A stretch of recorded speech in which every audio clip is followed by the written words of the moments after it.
Selamat pagi, siang, sore, dan malam yang terhormat Bu Aulia dan juga teman-teman. Pada kesempatan kali ini saya akan mempresentasikan mengenai sexual harassment dan assault against women untuk mata kuliah Design for Social Innovation. Alasan saya memilih topik sexual harassment dan assault against women ini karena social issue ini sampai sekarang masih terus terjadi dan mungkin akan tetap selalu terjadi ya, karena tidak mudah sekali untuk menghentikan mengenai masalah social issue ini. Dan juga secara hukum ini sifatnya ilegal dan karena perempuan di sini tidak mendapatkan hak mereka ya untuk menikmati dan memperoleh kebebasan di segala bidang.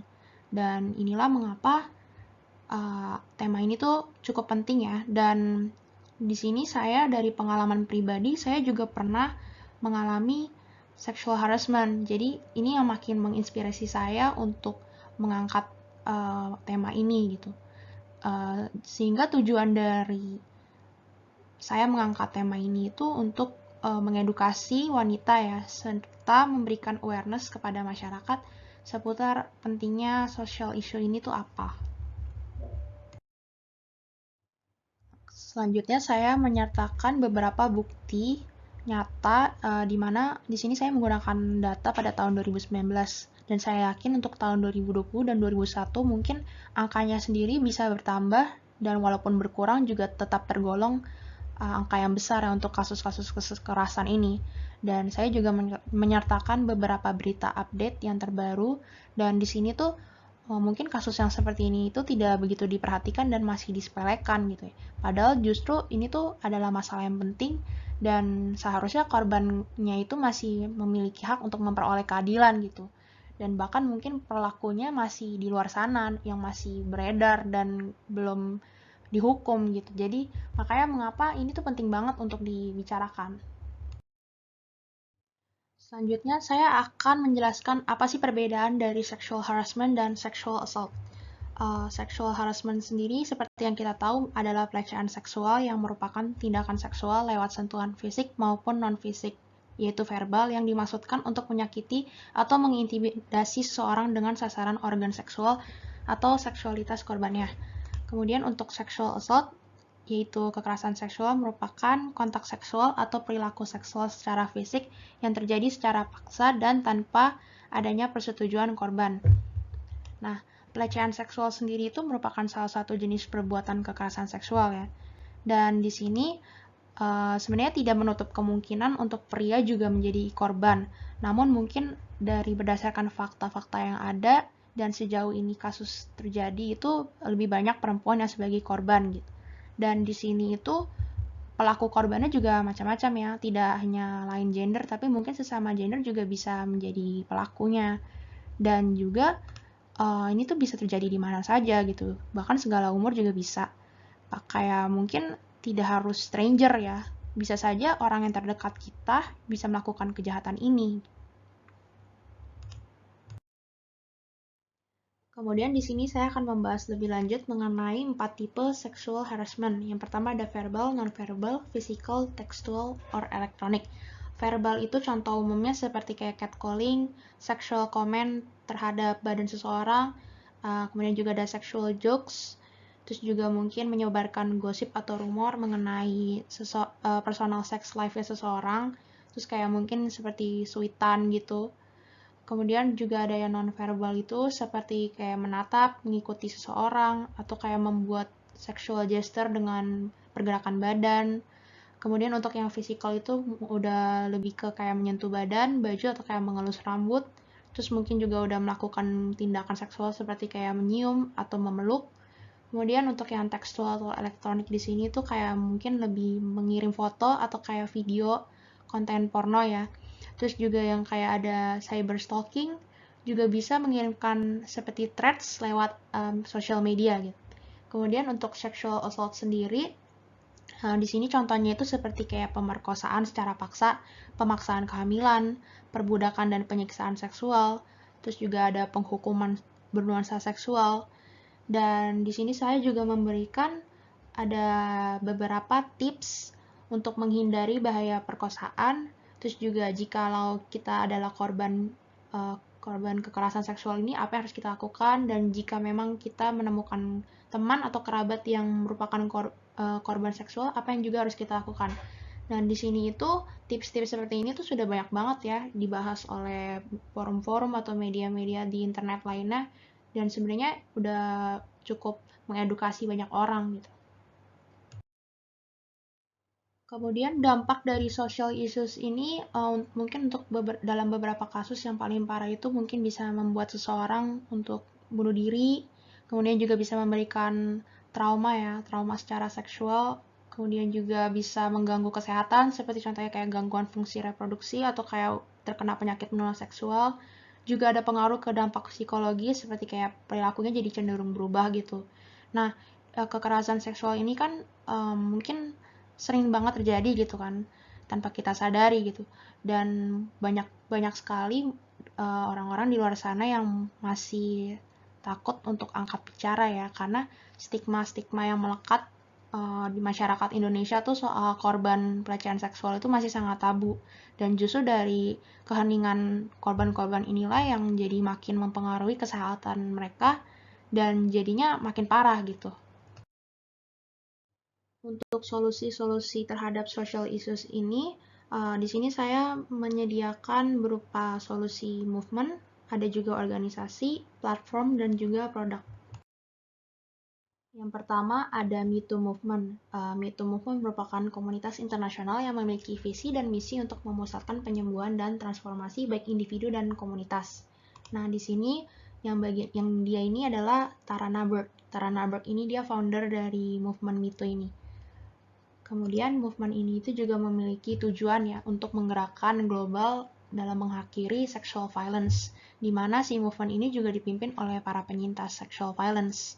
Jadi para penyintas ini saling diberdayakan ya untuk melawan kekerasan seksual dengan keberanian dan juga keyakinan.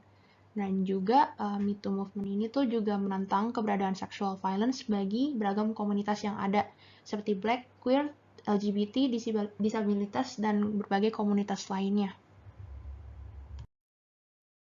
Yang kedua, ada UN Women yang merupakan organisasi global untuk kesetaraan gender yang bekerja dalam mengembangkan dan menegakkan standar serta menciptakan lingkungan di mana setiap wanita itu dapat menggunakan hak asasi manusianya dan memenuhi potensi penuhnya.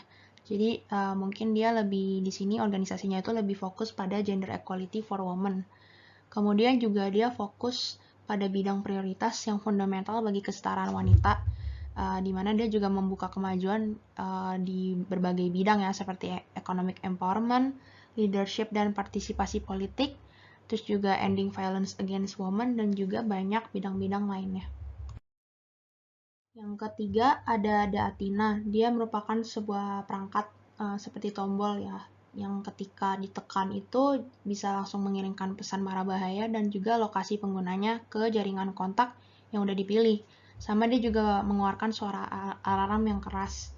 Nah, ini foundernya yaitu Yasmin Mustafa, di mana si Athena ini muncul dari perusahaan Roar for Good. Nah, untuk aktifin si Athena sendiri itu si penggunanya tinggal menekan perangkat selama 3 detik, kemudian juga akan terkoneksi dengan Bluetooth ke ponsel penggunanya. Nah, bentuk Athena sendiri itu kecil ya, dan juga dia bentuknya itu kayak mirip perhiasan, jadi bisa langsung dijepitkan ke pakaian atau juga dijadikan sebagai kalung gitu.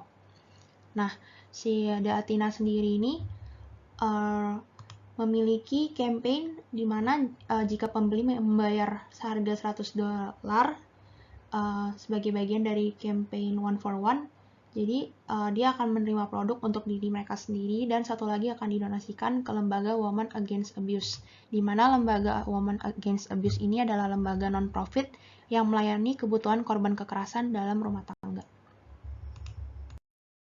Untuk solusi yang keempat, ini ada produk The Invi Self Defense. Jadi dia merupakan gelang yang berisikan kapsul yang jika kita pecahkan itu akan mengeluarkan zat berbau tidak sedap untuk mengusir penyerang. Nah, penggunaan zat berbau ini itu bertujuan untuk mengusir tanpa melakukan kekerasan ya. Dan dia juga terinspirasi dari cara pertahanan binatang skunk untuk melindungi diri dari predator. Jadi sebenarnya di sini mereka itu mengedepankan aspek yang mungkin tidak banyak digunakan orang ya. Jadi di sini dia menggunakan sense bau gitu. Untuk solusi yang kelima, ada Circle of Six, di mana dia merupakan aplikasi mobile yang memiliki fungsi untuk menghubungkan pengguna dengan orang lainnya. Dan dia tuh mekanisme kerjanya jadi berupa kayak SMS, pesan singkat yang udah diprogram sebelumnya. Jadi kalau misalnya ada keadaan yang urgent, si penggunanya bisa langsung klik SMS tersebut dan bisa langsung dikirimkan kepada teman atau keluarga pengguna. Kemudian di sini untuk iOS sendiri, aplikasinya itu namanya Circle of Six. Kalau untuk yang pengguna Android namanya Circulo.